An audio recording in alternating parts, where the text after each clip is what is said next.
In 1590, a ship returned to a small island off the coast of America. It was carrying supplies for over 100 people. But when the crew stepped onto the shore, there was no one left to receive them. This is the story of the Lost Colony of Roanoke, one of the oldest and strangest unsolved mysteries in American history. Welcome back to Lore and Shadow. In July 1587, roughly 115 English settlers arrived on Roanoke Island, off the coast of what is now North Carolina. They were led by a governor named John White, an artist, an explorer, and a father. Among the colonists were his own daughter and her husband. This was meant to be the first permanent English colony in the New World. Just weeks later, White's daughter gave birth to a baby girl, Virginia Dare, the first English child ever born in the Americas. It should have been a moment of hope. With supplies running low, White sailed back to England to bring more. He promised he'd return within months. He wouldn't see his family again for 3 years. England was at war with Spain. Every ship was needed for the fight. White begged for a vessel again and again. Nobody could spare one. When White finally returned in August 1590, 3 years later than promised, he found nothing.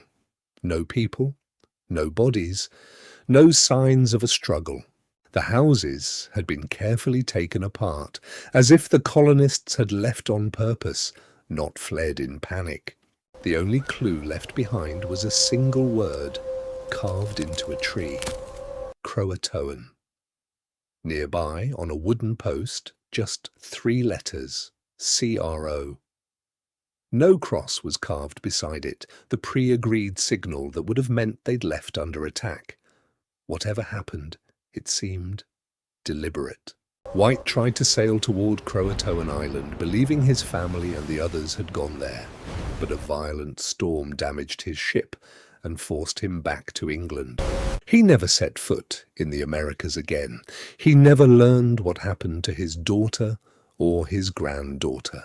For over 400 years, historians have debated what really happened.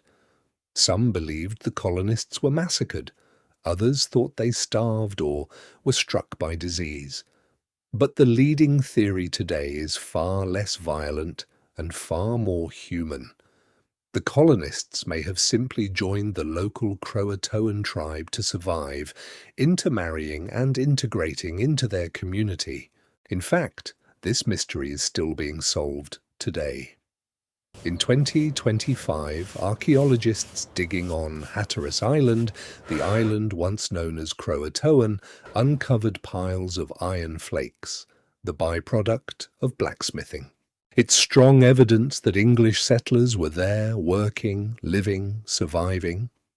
After 4 centuries, the ground itself may finally be giving up the colony's secret. We may never know exactly what happened to the 115 people of Roanoke, but perhaps they didn't vanish at all. Perhaps they simply became part of a new world, in a way no one back in England ever expected. What do you think really happened to the lost colony? Let me know in the comments, and subscribe to Lore and Shadow for more of history's darkest unsolved mysteries.